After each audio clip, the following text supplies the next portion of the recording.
Hey everyone, welcome back. Today we're going to do a deep dive into something that's probably on a lot of your minds, the San Jose housing market. Huh. And specifically, that kind of surprising dip in prices we saw last month in November. So whether you're thinking about buying or selling, or maybe just kind of keeping an eye on things, hopefully we can help make sense of it all. Now, just to give you a sense of the numbers, median home prices in San Jose fell about 4.5% in November compared to October. And to give you even more perspective, a year ago, the median price was around 1.7 million, but now it's closer to 1.55 million. So that's a pretty significant difference, like $150,000, Yeah. even for November, which is usually a slower month. This decline is steeper than what we typically see. Yeah, you're right. It's definitely more than just the usual holiday slowdown. There are a bunch of different factors at play here, and understanding them is key for anyone looking to kind of navigate this market. Okay, so let's break it down. What are some of the big things that are driving this shift? Well, the biggest one right now is those interest rates. Remember a couple years ago when rates were like 2 to 3%? Seems like a lifetime ago. Now we're looking at rates closer to 7 or 8%. That's a huge jump, and for buyers it means affordability has taken a real hit. Yeah, 7 to 8% is a pretty stark contrast to what we were seeing just recently. Can you give us an example of how that actually plays out in the real world? Like, Yeah. what does it mean for someone's monthly payments? Absolutely. Let's say you're looking at a typical San Jose home, priced around 1.5 million if you put down 20%. Back when interest rates were 3%, your monthly payment would have been around $6,400, but with rates at 7%.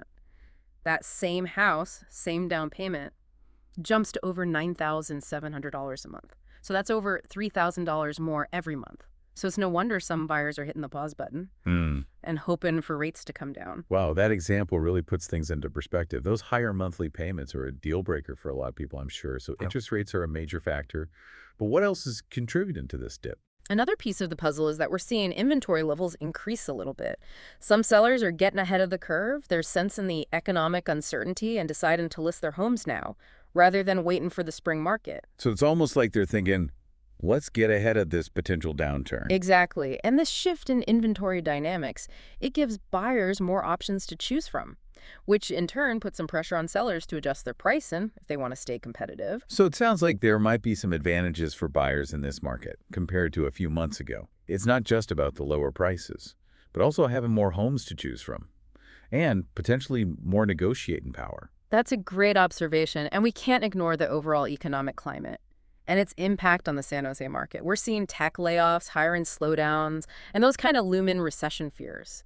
And since San Jose is so closely tied to Silicon Valley, what happens in the tech sector has a ripple effect on the housing market. That's a really important point. It kind of reminds us that these aren't just local trends we're talking about, but like national, even global economic forces that are impacting the San Jose market. So this raises an important question for our listener. If you were considering buying in San Jose, Mm-hmm. how would these broader economic trends influence your decision? It's definitely something to ponder. Absolutely. It's all connected. But for those who are ready to buy and can manage the higher interest rates, this situation could actually present a unique window of opportunity. That's an interesting take. Yeah. Most people would think higher rates mean it's a bad time to buy. So what makes you say this could be a good time to jump in? Well, here's where things get really interesting.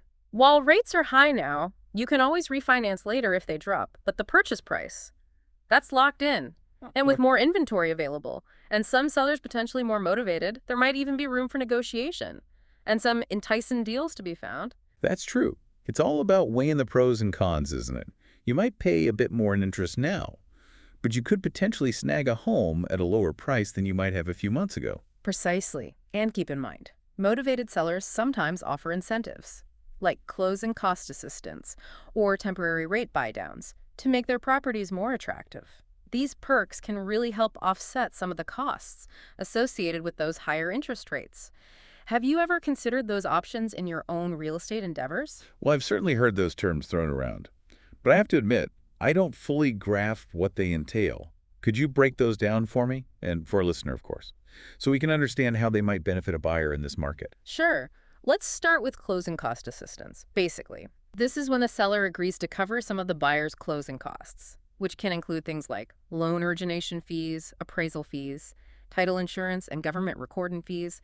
These costs can add up quickly, sometimes amounting to thousands of dollars, so having the seller contribute can make a big difference in a buyer's overall expenses. Okay, so that's closing cost assistance. Makes sense. But what about those temporary rate buydowns you mentioned? Those sound a bit more complex. Yeah, they can seem complex at first glance, but the concept is actually pretty straightforward. A temporary rate buydown is essentially a way for sellers to help buyers get a lower interest rate on their mortgage for a certain period of time. Usually it's for the first 1 to 3 years of the loan. The seller pays money up front to the lender to temporarily buy down the interest rate, making the monthly payments more affordable for the buyer during those initial So years. it's kind of like a sweetener for the buyer, helping them ease into those higher interest rates. And for the seller, it's a way to make their property more attractive in a competitive market. Exactly. It's a win-win situation for both parties. And it can be a particularly appealing option for buyers who anticipate their income increasing in the future, allowing them to better absorb the higher payments once the buy-down period expires. Thinking back to your own experiences, have you ever encountered sellers offering these kinds of incentives? I haven't personally bought or sold recently, but I've definitely heard about them becoming more common in this shift in market. It seems like sellers are getting more creative to attract buyers. But let's shift gears a bit. We've been talking a lot about buyers. What about those who are thinking of selling in this market? What advice would you give them? Well, for sellers, the most important thing to remember is that the market has changed. Buyers are much more price conscious than they were even a few months ago, and they have more choices. That means sellers need to adjust their expectations and be realistic about pricing. So no more holding out for those peak market prices we saw earlier this year. That's right. It's crucial to price your home strategically for today's market, not for the market of the past. Overpricing can lead to your home sitting on the market for longer, which can actually hurt your chances of getting a good price in the end. It can also lead to the perception that a seller is out of touch with current market conditions, making buyers less likely to even consider the property. So while it's natural for a seller to want the highest possible price, being realistic is essential for a successful sale in this climate. That makes perfect sense. Pricing strategically is crucial. But what about presentation? How can sellers make their homes stand out and grab the attention of those discerning buyers? That's a great question. Presentation is absolutely critical in any market, but especially now. You want to showcase your home's best features, create a welcoming atmosphere, and highlight its functionality. Decluttering, depersonalizing, and staging are essential steps to make a property shine. So we're talking about those classic staging techniques, right? Yeah. Creating that model home look, removing personal items, and highlighting the space and flow of the home. Exactly. Those techniques are timeless for a reason. They work. And don't underestimate the power of those small but impactful details. Fresh paint, sprucing up the curb appeal, making sure everything is clean and in good repair. Buyers notice these things, and they can make a big difference in their overall impression of a property. Remember, you're not just selling a house, you're selling a lifestyle. It's about creating that emotional connection, that feeling of, I can see myself living here. Precisely. And here's another strategic move sellers can make in this market, offering incentives. We talked earlier about how buyers are looking for ways to offset those higher interest rates, offering things like a contribution towards closing costs, or a temporary rate buy-down can be a game changer. Absolutely. Those incentives can sweeten the deal and make a property more competitive. It shows buyers that you're serious about selling and willing to work with them. And speaking of working with people, I think it's important to highlight the role of experienced professionals in this whole process. You're absolutely right. Whether you're a buyer or a seller, having a trusted real estate agent and a knowledgeable lender on your side can be invaluable. They can provide expert guidance, help you understand your options, and advocate for your best interests. They're your partners in navigating the complexities of the market. What are your thoughts on the importance of working with professionals in this market? Oh, I couldn't agree more. Having those experts in your corner can make all the difference, especially in a market like this where things are shifting so rapidly. They can help you stay informed, make strategic decisions, and avoid costly mistakes. It's like having a guide in unfamiliar territory. That's a great analogy. And speaking of unfamiliar territory, I think it's worth touching on the psychological aspects of real estate. We've been talking about numbers and trends, but let's face it, buying or selling a home is an emotional experience. Oh, absolutely. It's not just a financial transaction. It's about finding a place to call home, a place where you can create memories and build a life. And in a market like this, with all the uncertainty and volatility, emotions can run high. Exactly. There's this constant push and pull between fear and greed, FOMO, the desire to make the right decision, Buyers are wondering if they should wait for prices to drop even further, while sellers are trying to gauge if they should hold on and try to sell now. It's a classic game of wait and see. But the reality is no one has a crystal ball. That's so true. We can analyze trends, look at historical data, but the future of the market is ultimately unknown.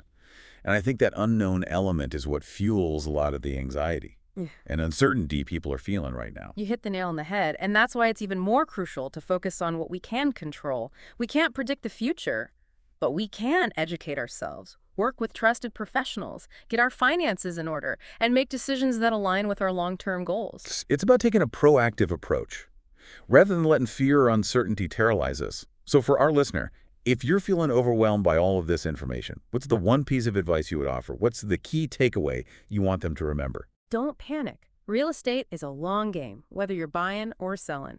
Focus on your individual needs and circumstances, not on trying to time the market perfectly. Making a decision based solely on market timing is risky and often leads to regret. Instead, consider your lifestyle, your financial situation, and your long-term goals. That's such valuable advice. It's about aligning your real estate decisions with your overall life vision, not just chasing market fluctuations. And remember, even though we're discussing market trends and financial strategies, at the end of the day, real estate is about finding a place to call home. Beautifully said. It's easy to get caught up in the numbers and anxieties of buying or selling, but ultimately, it's about finding a place that brings you joy and fits your vision for the future, a place where you can create a life you love. Well, that's a perfect note to end on. As we wrap up this deep dive into the San Jose housing market, we hope you found this exploration informative and thought-provoking. And remember, while we can't predict the future, we can empower ourselves with knowledge, seek expert guidance, and make choices that align with our values and aspirations. And amidst the uncertainty, there are always opportunities to be found, whether you're a seasoned investor or a first-time buyer. The San Jose housing market, like all markets, is full of potential. By staying informed and being proactive, you can achieve your real estate goals. Thank you for joining us on this deep dive. We'll be back soon with another deep dive into a topic you care about, so stay tuned.